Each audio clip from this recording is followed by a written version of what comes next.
A paz do Senhor, meus irmãos, Deus abençoe a vida de cada um no dia de hoje. Vamos meditar na palavra do Senhor Jesus, lendo um versículo de cada vez e trazendo uma compreensão espiritual e material para a tua vida. Vamos ler livro de Lucas 19 e o versículo. E ele disse: um homem de nobre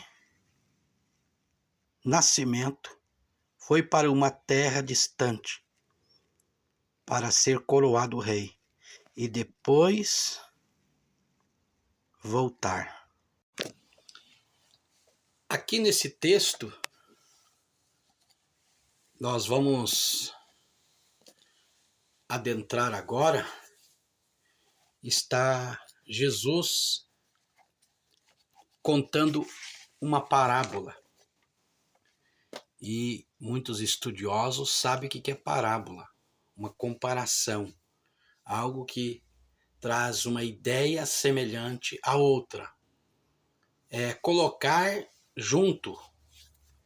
E nós vamos notar nesse texto que Jesus agora, ele vai mostrar qual é o real e o motivo e o propósito definido para essas pessoas que estavam seguindo.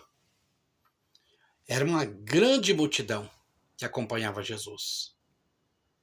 E nós vamos notar que todo esse conhecimento que Jesus traz para essa época em que ele está, não é para distanciá-los, mas para aproximá-los, para que haja uma koinonia, para que haja uma comunhão definida. E nós vamos notar aqui que agora ele traz os personagens, mas sem dizer o nome dos personagens. Aqui ele menciona que um certo homem nobre, está falando de um homem de muitas posses, foi chamado para ser coroado rei. E aqui o texto diz assim: era nobre desde berço, desde o seu nascimento. Tinha a realeza, era uma pessoa nobre, tinha as suas posses. E aqui ele vai para uma terra distante e para ser gratificado, coroado ou diplomado rei. Quer dizer, ele agora passaria a ser um governante, agora ele passaria a ser um dominador. E Jesus mostra essa história. Jesus mostra essa história porque ele quer nos mostrar quais são as nossas responsabilidades no dia de hoje. Lembra que eu falei que no meio daquela multidão tinham três tipos de pessoas? Três tipos de pessoas. Pessoas que ouviam, pessoas que estavam próximos, perto, e pessoas que pensavam. As pessoas que ouvem, elas não querem perder nenhuma informação, nenhum detalhe. As pessoas que estão perto, de maneira alguma, sairá de perto de Jesus. E as pessoas que pensam, elas pensam em tudo e estão ali a pensar. Então, são três tipos de pessoas que nós possamos identificar neste momento. Aqui, esse texto vai nos mostrar a responsabilidade que essas pessoas têm. Por quê? Jesus dá entrada no texto falando que haverá uma festa, falando que haverá uma coroação, falando que haverá um reinado, falando que haverá uma mudança. E aqui Jesus quer enfatizar para nós grandes verdades. E uma verdade que eu conjecturo dentro do texto aqui é a responsabilidade. Nós somos responsáveis. Nós somos responsáveis pela casa. Nós somos responsáveis pelo patrimônio. Nós somos responsáveis pela família e muitas outras responsabilidades. Esse texto me leva a pensar dessa forma. Porque esse homem nobre saiu para ser coroado. Ele delegou responsabilidades. Todos nós, quando vamos fazer uma viagem, pode ser perto ou longe, nós delegamos responsabilidade. Leva as crianças no colégio, dá ração para os animais, faz isso, faz aquilo, vai vir um entregador, vai vir um carteiro, vai vir alguém. Está delegando responsabilidade a alguém. Essa pessoa está responsável da casa, da harmonia do lar. E aqui nós vemos uma responsabilidade.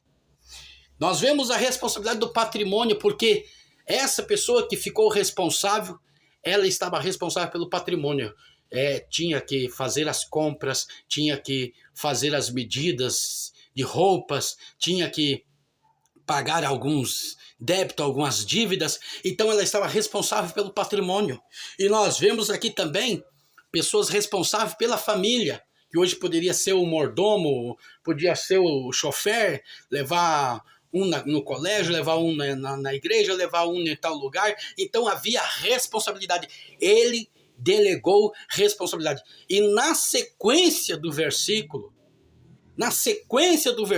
nós vamos ver as responsabilidades sendo entregues. Mas aqui, dando um resumo geral do texto, do versículo que lemos, quais são as tuas responsabilidades na obra do Senhor? E quando eu falo de obra do Senhor, eu não estou falando de uma clã religiosa. Eu não estou falando de uma igreja, eu não estou falando de uma liderança eclesiástica, eu estou falando da tua responsabilidade na obra de Deus. Por quê? Porque nós somos obras de Deus. Será que você está sendo responsável pela casa de Deus?